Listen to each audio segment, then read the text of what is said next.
All right, let's jump right in.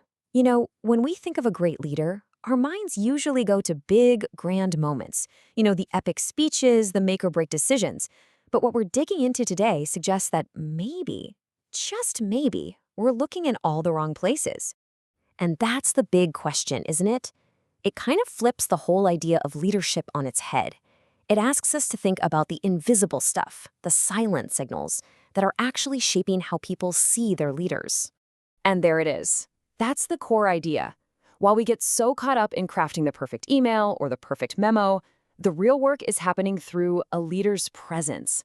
It's this powerful combination of unspoken cues that really inspires people. It's like the silent architecture of how influence gets built. So, here's the thing to remember. Presence isn't just one single quality. It's this whole package deal. It's how you sound, how you hold yourself, and how you show up in those tiny, everyday moments. It all works together. So let's break down what that really looks like. First up, let's talk about your voice. It's so much more than just a delivery system for words, right? Your voice carries your confidence, your emotion, your clarity, and man, it has the power to either make a room feel totally calm or just ramp up the anxiety. Just look at this, especially when things get tough.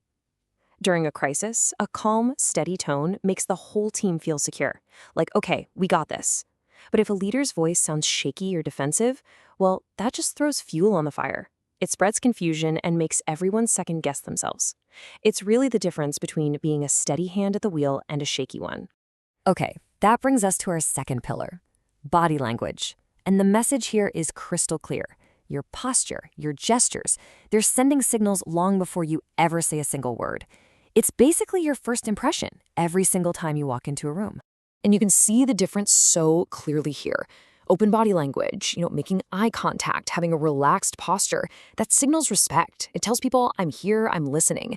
But that closed-off body language, looking at your phone, arms crossed, it might be unintentional, but it screams disinterest. And trust me, people pick up on that stuff way more than we realize. And this brings us to the third and, honestly, maybe the most crucial pillar of them all. Leadership isn't something that's just reserved for the big, formal meetings. Nope, it's forged in all those small, everyday interactions that, bit by bit, build your entire team's culture. Just think about it for a second. When a leader actually takes the time to listen, it makes people feel safe enough to share their wild, brilliant ideas. But what happens if they constantly interrupt or shut people down? That openness, it's gone. Your moment-to-moment interaction style is literally either building your team up or tearing them down.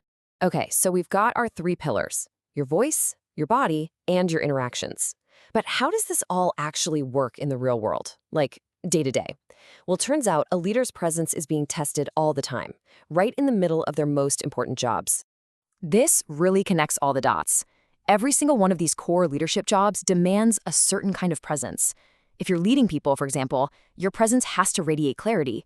If you're trying to solve a tough problem, it needs to show patience. When you're coaching someone, it has to signal encouragement. This proves that presence isn't some fluffy soft skill, it's the actual tool you use to get the work done. So when you boil it all down, your voice, your body language, your daily interactions, it's all funneling toward one single massive goal: building trust. Because at the end of the day, trust is the bedrock. It's the foundation that all truly great leadership is built on. I just love this quote. It's such a powerful reminder that leadership isn't just a mechanical process. You can't just hand out instructions and expect greatness. People follow the person. They follow the confidence they feel from you, the clarity you provide, and the authenticity they sense in you. So what's the game plan? Well, it's about getting a handle on these different elements, and, this is the most important part, making them consistent. When what you say, how you say it, and how you act all line up, day in and day out, you build this powerful, consistent presence. And that consistency, well, that's what creates real, unshakable trust. So we'll end on this thought. You can't turn your presence off. It's always on, always sending out a signal. The only real question is, are you being intentional about what that signal is? Right now, what is your presence saying about you?